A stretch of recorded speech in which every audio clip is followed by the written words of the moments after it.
30-я международная выставка-ярмарка «Сокровища Севера. Мастера и художники» собрала в этом году лучших мастеров декоративно-прикладного искусства, лучших исполнителей и творческие коллективы. Экспозиция Республики Саха-Якутия была представлена работами мастеров-победителей региональных выставок и, как всегда, привлекала внимание посетителей красотой и оригинальностью изделий. В центре павильона стоит белоснежный чум из ровдуги, гостеприимно горит очаг. Настоящее украшение, созданное руками эвенкийской мастерицы из Оленёкского района. Уникальность экспонатов, которые выставлены сегодня на нашей выставке, неоспорима, потому что все работы сделаны вручную, выделаны, вышиты, сшиты. Вот на этом, вот здесь мы видим шов мастерицы.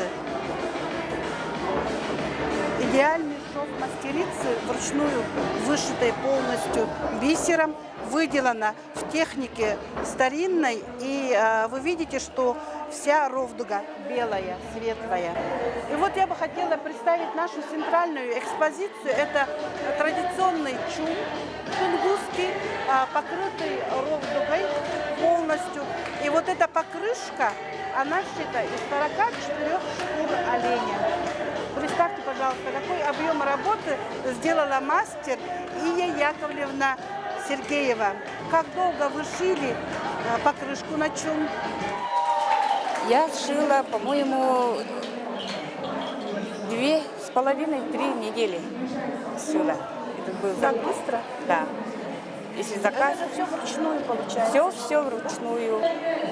Как хранить, как беречь, сберечь вот эту покрышку? Да, мы храним все в амбарах, когда воздух, сухое помещение, прохладное помещение, мешок закладывается, специально тоже шьем мешки для отдельно. Вот нижняя часть отдельно упаковываем, верхний тоже. Еще есть совсем такие старинные, бывают тогда 3 части покрытия. Вот.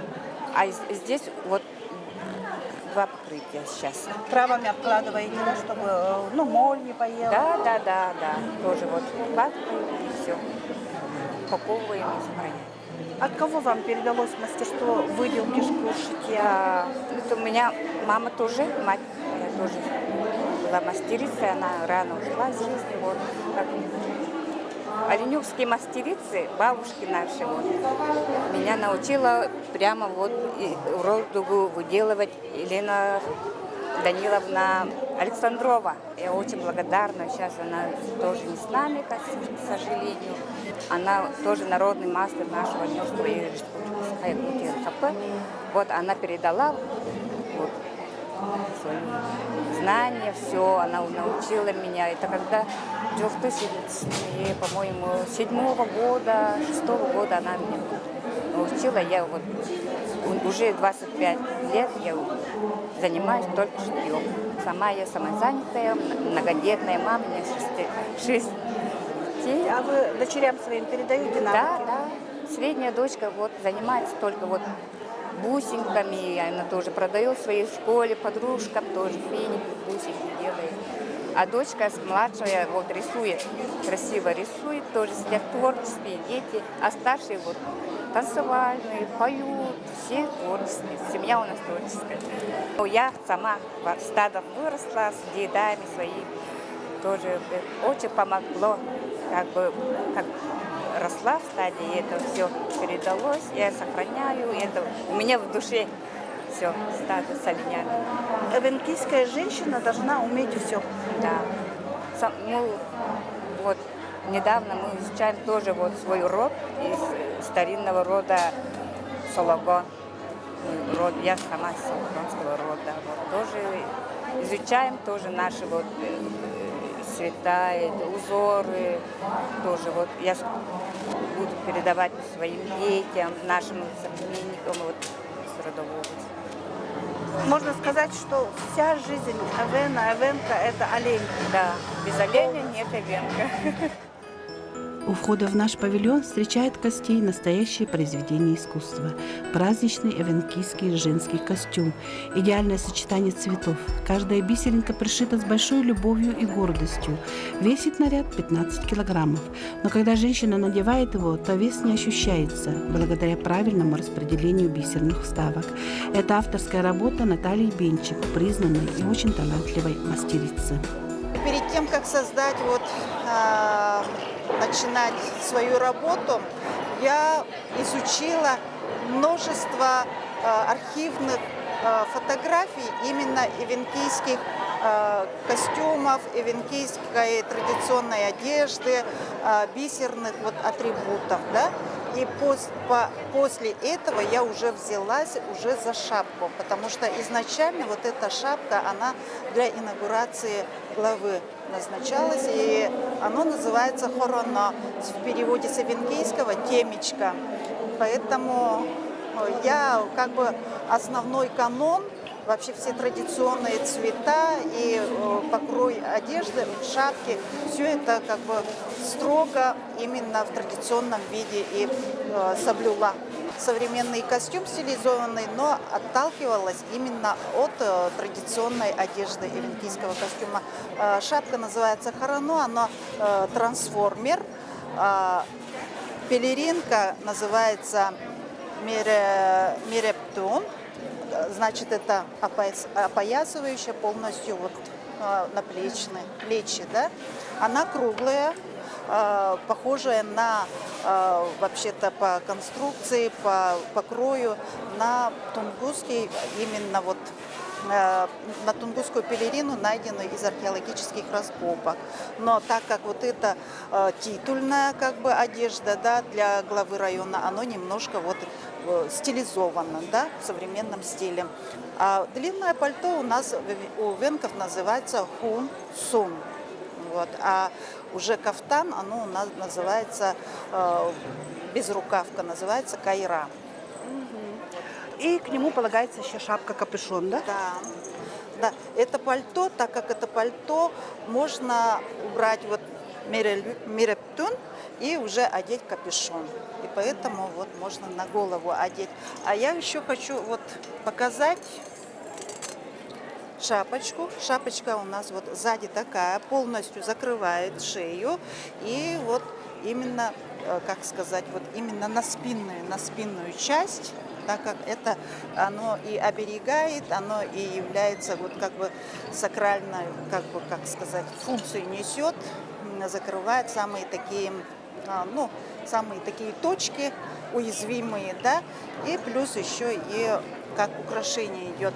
Но у нас, у венков, есть еще и накосники, которые продолжают вообще головной убор. Оно идет такой в тонком виде, так что я именно очень, постаралась соблюсти традиционные именно покрои, традиционные каноны.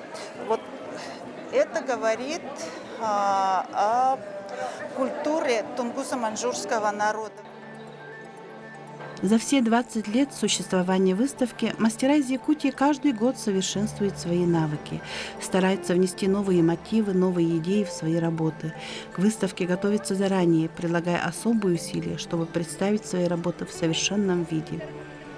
Все материалы натуральные, выделка ручная в старинной технике.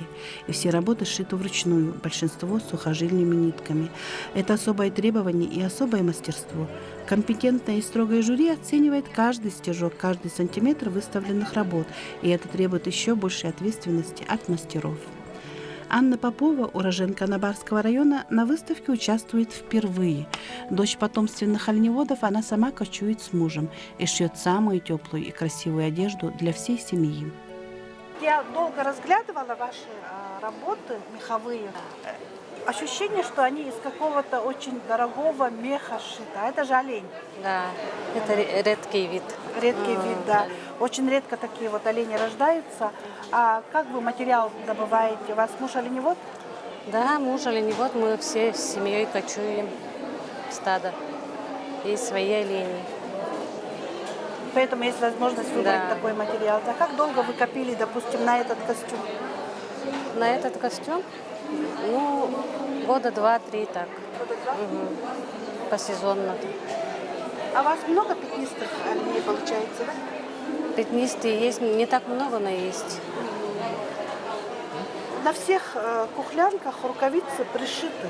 Да, прямо к Это, рукаве, да. прямо Чтоб снег вот не попадал.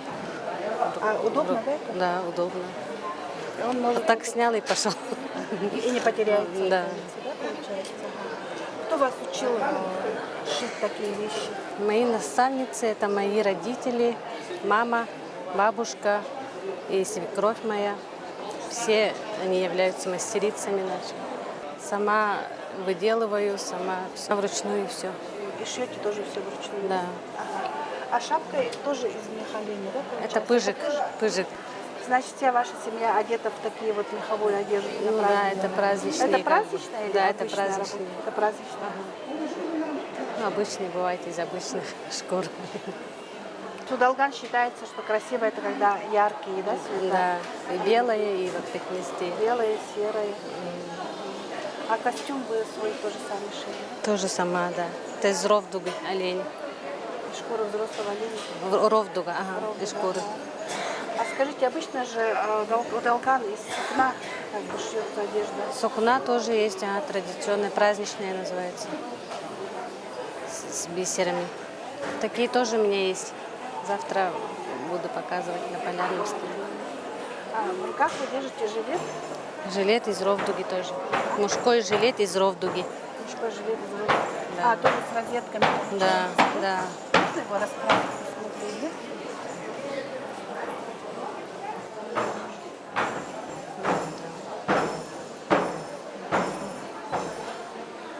И все вручную. Да, Выделка тоже вручную. выделка ручная. А, прямо на ровдуге. На ровдуге бисером перешита, да. Это мужа вашего, да? Да. Кочуй, муж, бригадир стада, 4 детей. Вы, наверное, сезонно тоже с ним все время кочуете, да? Да.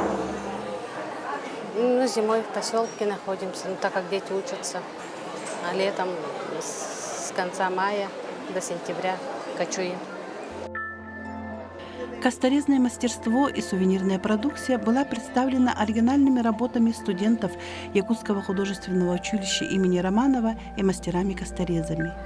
Герман Стручков более 2 лет занимается резьбой по кости. Талантливый мастер привез на выставку работы по качеству и красоте, достойные лучших экспозиций страны, хотя сам он называет себя начинающим косторезом-самоучкой. Вот тут представлены ваши работы. Да. Вот если на них смотреть, то видно, что это совершенно какая-то необычная другая техника, другой материал. Скажите, пожалуйста, вот от этой работы, где висит орел. Ну, это как ответвление рога оленева. И у меня вот случайная идея такая пришла в голову, что можно из него сделать как силуэт птицы. И сзади получается вот горы, и как природа идет. Ну, и фон, и сразу же вот сама птица. Можно сказать, волк это и друг, и враг Эвенка. Он на оленей нападает, все такое. И я их они очень много, роли в моей жизни, когда вот в стаде был, сыграли. Поэтому я решил их изобразить. Это пара волков. Один сидит, воет, второй сидит, охраняет его. И вот как рядом стоят вот как пеньки, это подставка для ручек. И красиво, и как практично, можно сказать. Вот. Каждый рог, он по отдельности получается. Иногда бывает очень твердый, иногда мягкий. И получается вот от сезона, от здоровья оленя зависит очень многое. Иногда он бывает совсем пористый, а некоторые вообще вот на кончиках бывает без спор. Я обнаружил новый материал, сделал для себя открытие. Это получается как между самим рогом лося и между черепом, там есть вот где-то сантиметров 10 вот такого материала, как совмещенный и как рог, и как кость. И он в руках держишь, смотришь, он получается как кость мамонта, бивень мамонта, как будто. Меня никто не учил, я как бы сам, получается. Один раз зашел в магазин, увидел бормашинку. купил и потихоньку начал работать. Это желание. Это желание, да. Фантазийные, необычные, космические работы мастера костореза Варианны Корякиной привлекают пристальное внимание посетителей. Они подолгу всматриваются в сюжетные линии и образы, созданные мастером из, казалось бы, обыденных материалов. Изящество, оригинальность, совершенство линий, красота и особый шарм исходят от работ мастера. Особенно мне вот нравятся вот эти вот лопаточные кости. Вообще лопатка оленя для нас, тунгусов, она сакральный смысл имеет. Мы по ней гадаем на погоду, на будущее. А в вашем случае получается, что они еще и как украшения, которые несут еще свой определенный смысл. Расскажите вот про эту лопатку. Лопатку очистила, посмотрела и увидела там рисунки вот на просвете. Попробовала наложить вот карандашом рисунок, и там уже картины вырисовываются. Я решила уже их вот методом выжигания попробовать. И действительно получаются очень интересные работы, при этом вот разного варианта. Первая работа вот, да, методом выжигания, это вот из лопатки, это называется оленёкские столбы. Опять же, сначала нарисовались вот рисунок скал оленёкских. Он и потом, сам проявился. Да, он сам вот так вот проявился, я увидела, по крайней мере. И потом уже вот целая композиция вот такая вот получилась. Вот эта вот композиция, она посвящена моим братьям, Валерии и Петру, родным братьям. Валера, он оленевод, Петр рыбак был. И вот опять же, да, вот рисунок вот оленеводов, кочующих вслед за солнцем по бескрайней тундре. Вот это вот тоже рисунки сами вырисовывались. Я чисто только дополнила. Просто нужно увидеть в каждом материале вот его идею. Вот урок оленя, да, вот, который мне принес брат, привез из стада, оленстада. Я, поскольку захотела сделать хорошую, все-таки эстетичную, красивую вещь, немножко его подкрасить. И при этом сразу, опять же, увидела вот некоторые картины, да, которые я решила их наложить на этот рог. Тут, опять же, целая история именно кочевых народов нашего севера, оленеводов, да, охотников, которые именно вот реки наши, наши птицы, наша рыба, наши узоры и так далее, они все вот сакрального характера вот носят, да, и безусловно вот они тоже могут стать, ну и станут, я думаю и считаю, что хорошим оберегом для каждого дома. Это интерьерное украшение в современной интерпретации, скажем. Каждое изделие, которое я делаю, я обязательно вкладываю только самые позитивные мысли, только самое хорошее, и действительно, чтобы они оберегали тех, кто это приобретает. Гости выставки, наверное, хотят приобрести. Это же очень необычно и красиво. Да, спрашивают, берут, да, и это действительно, наверное, самая главная оценка того, что людям это нравится. И они действительно, я с радостью их даю новым обладателям этих оберегов, чтобы они их, опять же, оберегали, охранили самыми добрыми пожеланиями. Яркие, сочные краски, индивидуальный крой с учетом особенностей и канонов одежды овенков Южной Якутии – все это о работах народного мастера Якутии Яны Романовны Чемпосовой.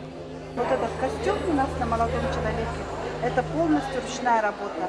Ну, традиционный ли это костюм, так ли одевались овенки Южной Якутии? Расскажите, пожалуйста, об этом костюме. Вышивка выполнена бисером в ручной технике.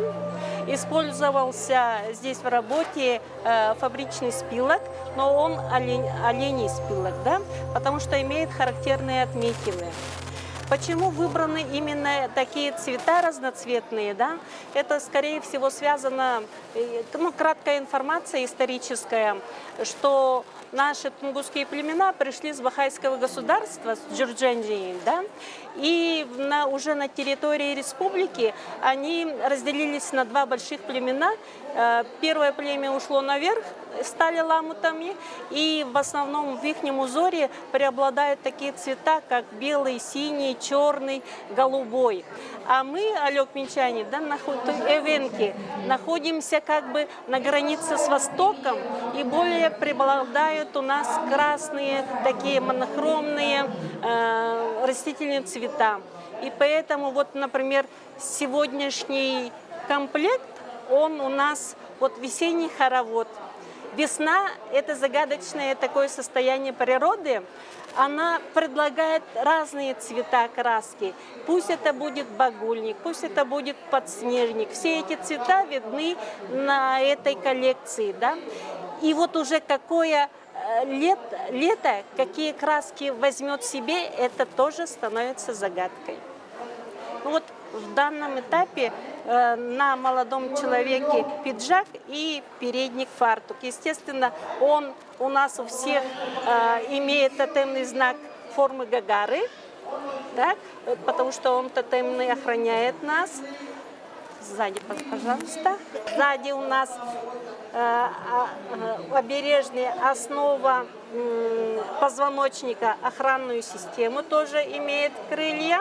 И, естественно, у нас бахрома, которая очищает от злого взгляда, от злого духа и так далее, от злых помыслов. И можно стряхивать. Ну вот таким образом, как бы немножко и философия, и культура, традиция нашего народа. Все течет, все меняется. И со временем мода тоже меняется.